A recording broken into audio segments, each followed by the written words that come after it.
And we're going to start at the level of the groin crease. This picks up our junction with the common femoral vein, deep vein, common femoral artery, and the junction, the saphenofemoral junction, and we get our Mickey Mouse sign just there. So most importantly, to start off, to assess the deep venous system, to check for deep venous competency. So turning the probe into a longitudinal position, that's 90 degrees from the transverse position back to the longitudinal position. This identifies the common femoral vein in longitudinal, this being the patient's head and feet and front and back. To begin, we need to press the pulse wave button and centre this in the middle of the vein.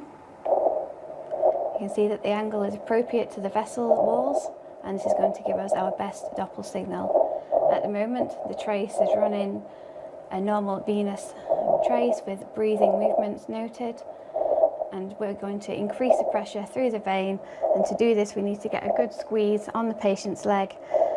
It's inappropriate to squeeze around the front, it's just not going to provide us with the correct squeeze.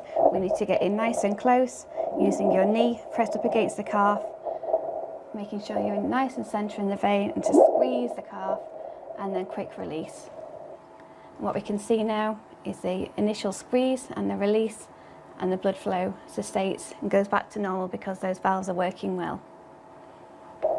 Moving further down the vein, we can see now that our angle has changed, and we need to appropriately change that angle to meet the vessel walls by manipulating the machine controls.